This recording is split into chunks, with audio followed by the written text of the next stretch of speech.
Hello friends, good afternoon. I was just on my way back from the gym thinking about the video that I wanted to film tomorrow, which is this video. I wanted to talk about how I fit like a fat loss journey into maintaining some amount of social life, like having other things happening in life and still being able to hit my macros while doing all these other things that I want to do. Then I realized that there's a lot of logistics that I was thinking through today to like plan my macros and how I was gonna eat and everything around that. And I kind of wanted to like let you guys in on that planning process rather than just the execution. Because I get questions a lot from people like, how do I hit my macros, do XYZ that I need to do for fat loss when I have a partner who I eat dinner with / share a house with / whatever, or have kids, or want to maintain a social life. You know, there's always gonna be other factors that are influencing our lives that are going to make our health and fitness journeys more challenging than they would be otherwise. And knowing how to navigate those things is the difference between falling off track and giving up and being able to stick with it. So yesterday, one of my good friends hit me up. She wants to go for a hike tomorrow. And I'm assuming we're probably gonna get food either before or after. I don't know yet. I also don't know what time she's available yet. So right now, I kinda can't really plan anything about my day tomorrow. But I do know that if I didn't have those plans, I would be having a smoothie for breakfast and a burrito bowl for dinner because I've like mostly prepped that and that's just kind of what I've been eating lately. So that is my framework from which to build the rest of my day. If we end up hanging out earlier in the day, maybe we will grab like a smoothie before we go on a hike, then that will be my breakfast. I won't end up making a breakfast. If we end up hiking later in the afternoon and then get lunch or dinner afterwards, then obviously that's gonna replace my second meal. The thing that I see being difficult to manage if I have a meal that I'm not making myself is hitting my protein for the day.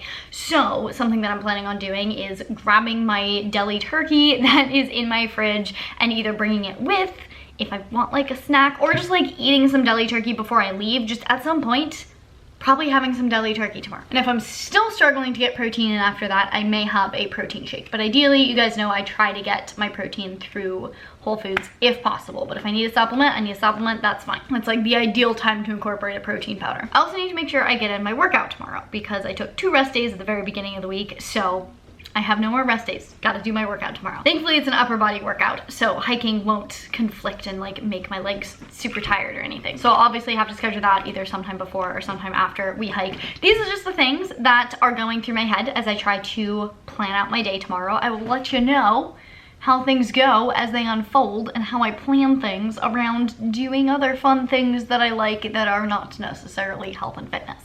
Although to be fair, a hike is pretty health and fitnessy, but it's not my normal thing, so we gotta plan around it. Later that same evening. Just made my dinner, the ginormous burrito bowl that I was telling you that I would probably have for dinner tomorrow night. This is my new favorite thing ever, and I would totally eat it every single day for the rest of my life. But it now looks like we'll be meeting up earlier on in the day, like breakfast time, and then do like maybe a post-breakfast hike.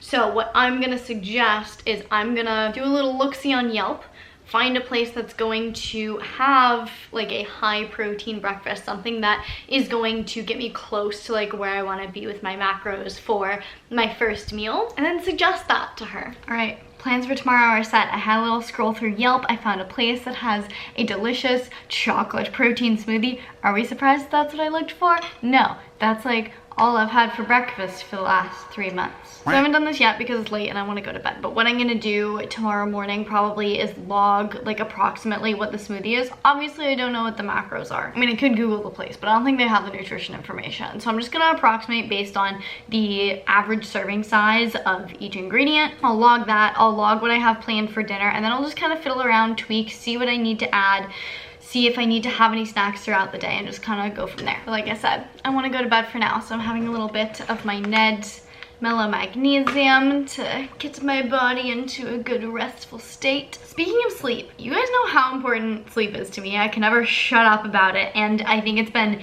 instrumental in my fat loss journey this time being successful, whereas like last time during my fat loss journey. There were definitely other factors going on, but one thing is that I was not prioritizing sleep nearly as much as I am now, and like now I'm really focusing on getting at least 8 hours of sleep or however much sleep my body needs, and like really prioritizing doing everything I can to get good quality sleep. I have discovered a new sleep game changer, and let me tell you, my mind is blown. Let me show you. This little thing right here. It's connected to my bed. It's making noise right now because it's on, so sorry if you can hear it. So what that thing is a Chili Pad from Chili Sleep, and it's like this mattress pad that you put on your mattress, and it runs water through it, and it's like a whole cooling system for your bed. There's a lot of research to support that one of the best ways to achieve and maintain like good quality deep sleep is by lowering your core body temperature. And temperature controlled sleep can help with everything from like balancing hormone levels to helping your body repair from your workout to boosting cognitive function, like all of the things that sleep can help with. Like controlling the temperature of your body while you're asleep is just going to improve the quality of everything your body does while you're asleep. A decrease in core temperature actually sends a signal to the body to start falling asleep, which is one of the reasons people recommend taking a warm shower before bed, is because when you get out of the shower, your core body temperature decreases because you're not in a warm shower anymore. So getting into bed on top of a Chili Pad has the same, if not better, of an effect. And one of the really cool things about the Chili Pad specifically is it actually stays at the temperature that you set it at and adjusts based on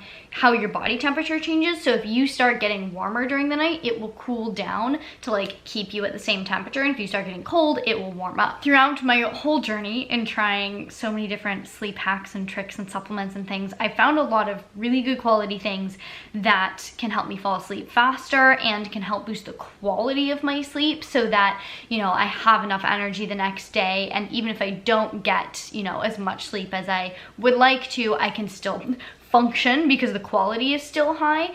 But it was not until I got the Chili Pad that I've actually been able to wake up feeling refreshed. Like that is something that I don't remember a time not struggling with, probably because throughout school I was waking up way too early and just not getting enough sleep. So I never woke up feeling refreshed. But even in the last couple months, year, as I've really been prioritizing sleep and getting enough sleep, I was still struggling to wake up feeling like ready to wake up. Like it would still take me like half an hour to an hour of feeling like groggy and feeling like I just wanted to crawl back into bed until I was finally ready to like face the day. And I got to the point where I kind of just thought that's how I was and that I was kind of stuck like that. And then I tried the Chili Pad and I wake up like ready. I wake up awake. I wake up before my alarm. And I think this is because within the app you can set like a little bedtime schedule where you set your bedtime and it will automatically turn on, start cooling down to the temperature you want it to cool down to, and then a wake up time. And at that wake up time, it will, I don't know what it does because I'm asleep, but it eventually turns off and it like slowly raises the temperature so that your core body temperature slowly increases. And I think this just wakes me up so much more gently, and for some reason just gets my brain like ready to go. I was literally blown away. Also, as you guys know, I track my sleep on my Oura ring, which I'm not wearing because I lost the charger the last couple days, so it's dead. But looking at the difference in the data from like the couple weeks before I got the Chili Pad and the first couple weeks of the Chili Pad, it's crazy. Like I've never seen my resting heart rate that low. Like my resting heart rate has gotten down to like 43. In a good week, it's usually like high 40s. So all around, this thing has just majorly improved my quality of sleep. I had no idea it could get that much better. So because I love this so much and I knew I wanted to recommend it to you guys, I actually got you guys a little discount. If you go to chilisleep.com/MissFitAndNerdy, you will get yourself 20% off, and you can like read more about everything that Chili Sleep can do for you. It's literally so impressive. Science.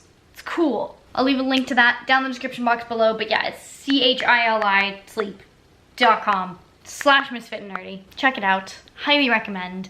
I am now about to crawl into my nice cooled bed, set at precisely 64 degrees Fahrenheit, and will keep my body nice and cool throughout the whole night. And I'll wake up feeling refreshed and ready for my hike tomorrow. The next day.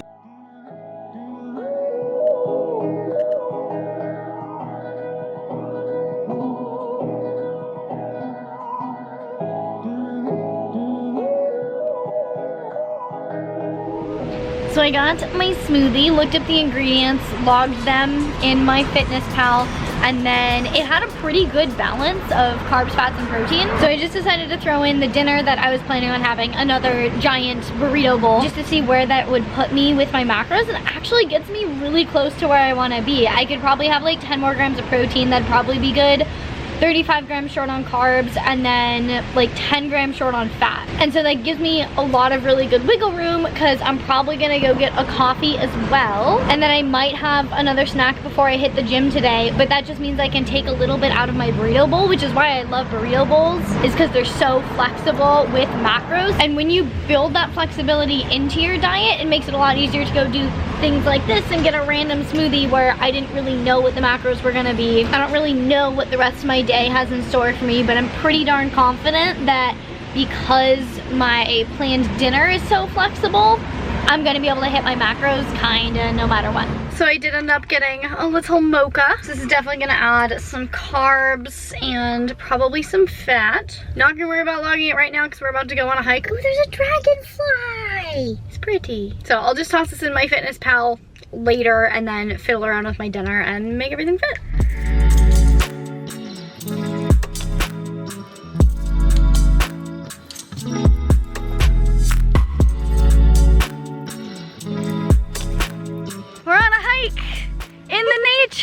This is like the only kind of cardio that I actually like. Getting in some good cardiovascular activity that like I'm actually enjoying. Getting some sunshine, some fresh air.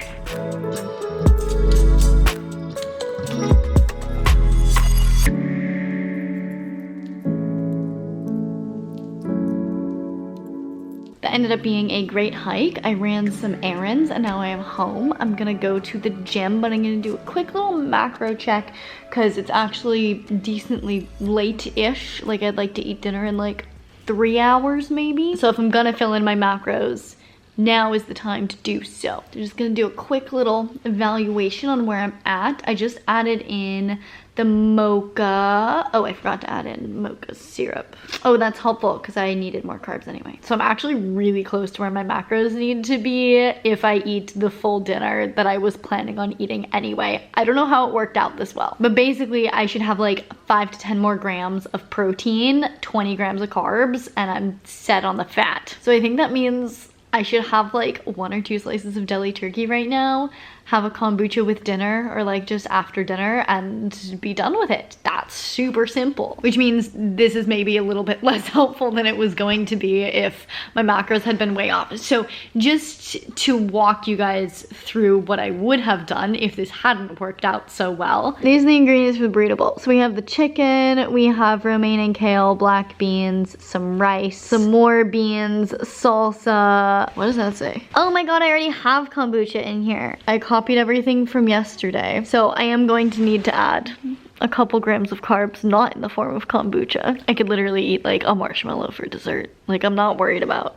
10 or 20 grams of carbs. That's really easy to fill in. But I just moved the kombucha to snacks so that it's separate. So I'm definitely gonna have a kombucha. My dinner, it's basically chicken, rice, beans, cheese, salsa, and avocado. So these are all foods that have like a predominant macro. So the chicken is predominantly protein, rice is predominantly carbs, and then avocado is predominantly fat. And then I also have some foods in here that are kind of 2 macros. So the cheese is a lot of fat and protein, and then the beans are carbs and protein. And then this is also a kind of food that would be really easy to switch things up. Like if I needed less protein, I could easily cut the chicken in half. If I needed fewer carbs, I could easily cut the rice in half. If I needed more carbs, I could easily add more rice. If I need less protein and less fat, I can just take out some cheese because honestly, this is a lot of cheese. If I need fewer protein and carbs, I can get rid of some of the beans. Like having this dinner set up this way means that my macros are super flexible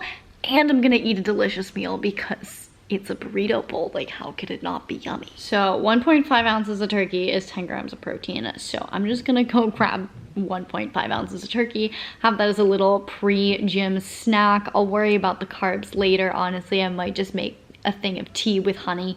That'll take care of it. And we're good on fat. Nice and simple. So So I did indeed end up making my delicious burrito bowl, but I used a little bit less cheese than I had originally planned to use and a little bit less avocado. So I had a little bit of extra fat left in addition to those couple extra carbs that I had. So I decided to fill in the gaps with a little bit of dessert. I had just a couple of the chocolate fudge brownie cookies from Lesser Evil, which are freaking delicious, by the way. Oh, and I did grab that kombucha, I just totally didn't film it. So I actually managed to be very on point with my macros today, and I credit this to my very, very flexible dinner that I had planned. But this doesn't always work out. Like, sometimes I will have a thing and it will interfere with my ability to hit my macros for the day, and that just happens sometimes because it's life and because this is a long-term journey and I want to set myself up for long-term success. Gotta have a backup plan. So what I would have done if my macros had been more off today is this is where I would really lean into using my macro averager tool that I told you guys about a while ago. What it basically does is you put in your macros each day and it gives you your average for the week. So if I have a day where I'm like 30 grams over on fat and like 50 grams under on carbs and like 20 grams under on protein, I put that into the averager and I see where that has me for my weekly average, and then I will kind of lean more towards correcting that for the rest of the days of the week. So if I was like under on protein, I will know, okay, I need to eat like a couple extra grams of protein beyond what I normally would for the rest of the week for it to average out, and then eat a little bit less fat and eat a little bit more carbs, and it should average out for the week. So even though my goal is to hit my macros every single day, like within 5 grams. If I don't one day, then I will use my averager to make sure I'm still like relatively on point, like not going crazy, but I will kind of like partially disregard the day. Like if I have to do crazy things with my macros to like compensate for that, then I'm not gonna mess up the rest of my week just to make up for like one day. I kind of just use my best judgment when it comes to that, which is not a very clear how-to answer, but it is the truth, so I'm sharing that. But unless you're really down to like the last 5-10 pounds, using the averager in general rather than trying to be precise day to day, I think is perfectly reasonable anyway. It's really when you get to the nitty gritty of like the last 5 to 10 pounds that you kind of need to be a little bit more precise about things. But like beyond that, using the averager just as a whole to hit a weekly average rather than try to hit a day-to-day number, I think is a great way to make it sustainable and be able to do things like plan a hike with a friend, get food on the way, and not have to worry about how that's gonna affect your specific day macros, but rather you can fit it into your entire week. I hope this is helpful for you guys. I get questions all the time about how to like fit life into tracking macros and staying on track with your goals, and this is how I do it, so I wanted to share. I think what I'm gonna do now is take an ashwagandha, take my seed probiotic in like an hour once my stomach is a little bit more empty, shower, read a book, crawl into my bed that will be nice and chilly thanks to my chili pad. Do make sure you check that out in the description box. Get yourself a little 20% off. And then promptly pass out and get a very restful night's sleep. I hope you guys liked this video. If you did, please give it a big thumbs up. It really does support me and my channel. I really genuinely appreciate it. Please share this video with your friends, your family, and your neighbors. If you want to see more content from me all about health and fitness, you can check it out over here. To see future videos, make sure you hit that subscribe button, hit the little notification bell so you get notified when I post a video, and I will see you very soon. Bye!